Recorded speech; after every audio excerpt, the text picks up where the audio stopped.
Assalamualaikum warahmatullahi wabarakatuh. Perkenalkan, kami dari kelompok 3 Biokimia kelas A Indralaya yang beranggotakan saya Esi Fitria Malia, saya Fitria Wistia, saya Nadia Cinta Putri Sandi, saya Yuni Anggraini, saya Tiara Citrama.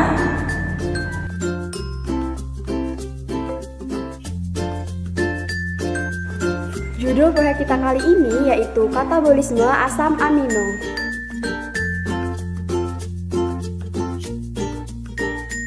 Tujuan, mahasiswa mampu menunjukkan sikap tanggung jawab untuk memahami katabolisme asam amino.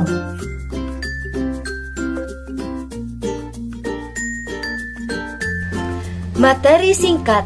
Katabolisme asam amino biasanya dimulai dengan pemutusan gugus amino. Gugus amino kemudian dapat dibuang dalam sintesis urea. Kerangka karbon yang dihasilkan kemudian didegradasi untuk membentuk satu atau lebih dari 7 produk metabolisme yang mungkin, yaitu asetil-CoA, aseto-asetil-CoA, pirufat, alfa-ketoglutarat, suksinil-CoA, fumarat, atau oksaloasetat. Asam amino yang terdegradasi menjadi asetil-CoA atau aseto-asetil-CoA disebut ketogenik karena dapat diubah menjadi asam lemak atau badan keton. Kerangka karbon dari asam amino glukogenik yaitu didegradasi menjadi pirufat atau zat antara siklus asam sitrat. Kemudian dapat digunakan dalam gluconeogenesis. Sebagian besar asam amino bersifat glukogenik.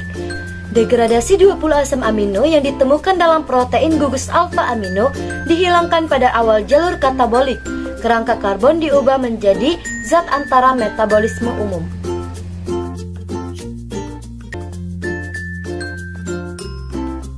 Prosedur proyek. Yang pertama, carilah dan pahami materi mengenai katabolisme asam amino. Yang kedua, jelaskan materi tersebut. Dan yang ketiga, rekam dan edit video semenarik mungkin.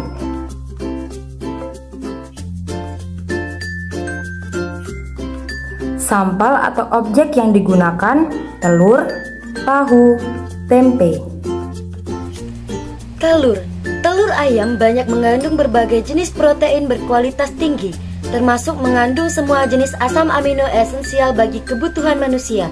Salah satu asam amino esensial yang banyak dikandung telur adalah isoleusin dengan kadar 0,26%. Asam amino isoleusin berfungsi untuk penyembuhan luka dan meningkatkan daya tahan tubuh. Hasil penelitian telur ayam menunjukkan kandungan asam amino sebanyak 17 macam dengan kadar masing-masing: asam aspartat 0,87%, treonin 0,30%, serin 0,48%, asam glutamat 1,05%, dan glisin 0,27%. Tempe mengandung 8 asam amino esensial secara seimbang, yaitu triptofan, fenilalanin, lisin, treonin, metionin, leusin, isoleusin, dan valin, serta yang paling dominan pada tempe adalah arginin dengan kadar 6,58%. Arginin berfungsi untuk memperbaiki gambaran kadar lemak di dalam darah dengan cara penurunan proses pembentukan lemak dalam tubuh atau lipogenesis. Dalam 100 gram tahu dapat mengandung 8 gram protein yang baik untuk asupan harian. Walaupun masuk ke dalam kategori produk nabati, asam amino esensial yang terkandung pada tahu setara dengan daging. Setidaknya ada 9 asam amino esensial dan jumlahnya sama dengan daging.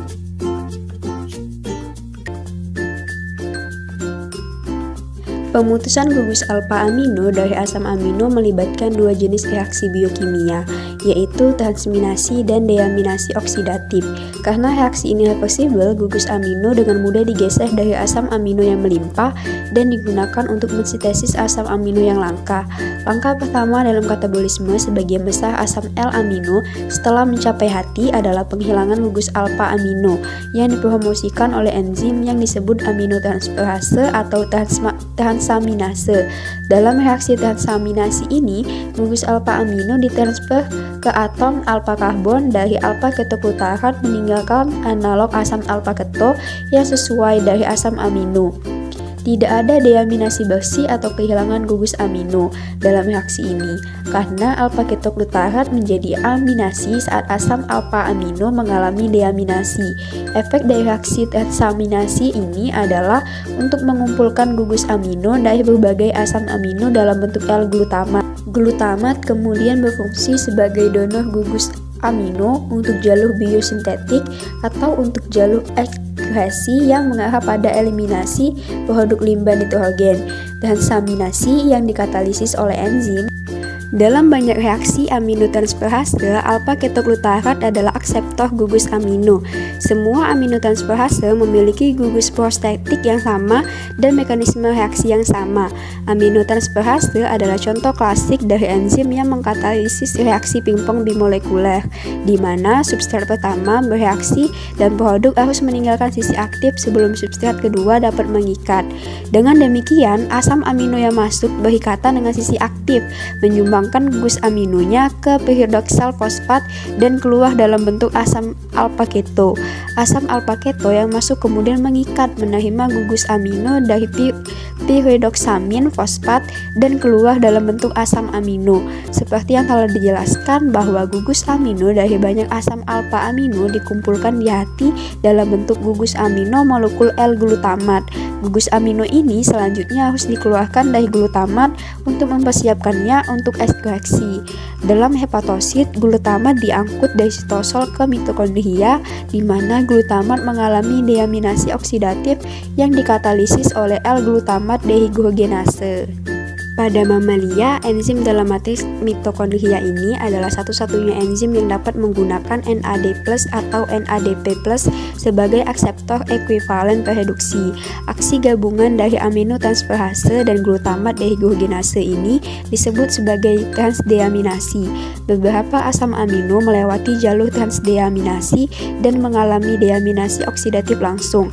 Alpha-ketoglutarat yang terbentuk dari deaminasi glutamat dapat digunakan dalam siklus asam sitrat dan untuk sintesis glukosa.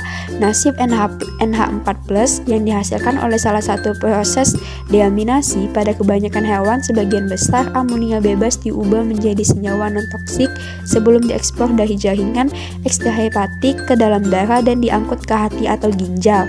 Untuk fungsi transport ini, glutamat yang penting untuk metabolisme gugus amino intraseluler digantikan oleh L-glutamin. Amonia bebas yang dihasilkan dalam jaringan digabungkan dengan glutamat untuk menghasilkan glutamin. Amonia bebas yang dihasilkan dalam jaringan digabungkan dengan glutamat untuk menghasilkan glutamin oleh aksi glutamin sintetase. Glutamin sintetase ditemukan di semua organisme, selalu memainkan peran metabolisme sentral. Dalam mikroorganisme, enzim berfungsi sebagai portal penting untuk masuknya nitrogen tetap ke dalam sistem biologis. Katabolisme asam alpha-amino melalui jalur asetil-CoA. Secara keseluruhan, 10 asam alpha-amino di katabolisme menghasilkan asetil-CoA. Gugus ini dibagi lebih lanjut menurut apakah pirufat merupakan zat antara dalam pembentukan asetil-CoA. Asam amino yang degradasinya melibatkan pirufat adalah alanin, serin, glisin, sistein, dan threonin. Asam amino ini dapat menjadi ketogenik atau glukogenik tergantung pada aktivitas relatif pirufat dehidrogenase dan pirufat karboksilase. Tergantung pada kebutuhan metabolisme sel, pirufat dapat diubah menjadi asetil-CoA untuk dioksidasi atau digunakan untuk mensintesis asam lemak, atau dapat diubah menjadi OAA yang dapat dialihkan ke gluconeogenesis. 5 asam amino lain yang diubah menjadi asetil-CoA melalui jalur yang tidak melibatkan pirufat adalah lisin, triptofan, tyrosin, fenilalanin, dan leusin. Degradasi asam amino melalui alpha-ketoglutarat, 5 asam amino, glutamat, glutamin, arginin, prolin, dan histidin didegradasi menjadi alpha-ketoglutarat. Katabolisme asam amino melalui jalur suksinil-CoA. Suksinil-CoA terbentuk dari kerangka karbon, metionin, isoleusin, valin, dan threonin dengan salah satu jalur degradatifnya seperti yang telah dibahas. Katabolisme asam amino melalui jalur oksaloasetat. Asam amino aspartate aspartat maupun asparagin didegradasi untuk membentuk OAA. Aspartat diubah menjadi OAA dengan reaksi transaminasi tunggal. Asparagin awalnya dihidrolisis untuk menghasilkan aspartat dan oleh asparaginase. Kesimpulan, katabolisme asam amino biasanya dimulai dengan pemutusan gugus amino. Gugus amino kemudian dapat dibuang dalam sintesis urea. Pemutusan gugus alfa amino dari asam amino melibatkan dua jenis reaksi biokimia, yaitu transaminasi dan deaminasi oksidatif. Karena reaksi ini reversibel, gugus amino dengan mudah digeser dari asam amino yang melimpah dan digunakan untuk mensintesis asam amino yang langka. Langkah pertama dalam katabolisme sebagian besar asam L-amino setelah mencapai hati adalah penghilangan gugus alfa amino yang dipromosikan oleh enzim yang disebut aminotransferase atau transaminase. Dalam reaksi transaminasi ini, gugus alfa amino ditransfer ke atom karbon dari alfa ketoglutarat, meninggalkan analog asam alfa keto yang sesuai dari asam amino. Tidak ada deaminasi bersih atau kehilangan gugus amino dalam reaksi ini karena alfa ketoglutarat menjadi aminasi saat asam alfa amino mengalami deaminasi. Efek dari reaksi transfinasi adalah untuk mengumpulkan gugus amino dari berbagai asam amino dalam bentuk L-glutamat.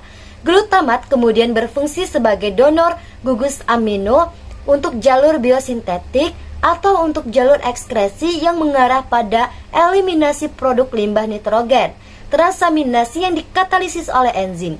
Dalam banyak reaksi aminotransferase, alfa ketoglutarat adalah akseptor gugus amino. Semua aminotransferase memiliki gugus prostatik yang sama dan mekanisme reaksi yang sama. Demikianlah video yang kami tampilkan. Kami akhiri. Wassalam.